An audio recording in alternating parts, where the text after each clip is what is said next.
আমি আপনাদেরকে চাউলের মানটা দেখাবো, পাউডার যে কী পরিমাণ হচ্ছে এবং এটার ভিতরে কোনো কিছু আছে কিনা সেটাও দেখব।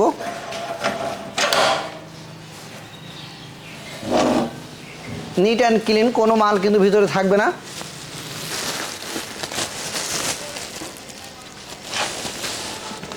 একদম টেলকম পাউডার।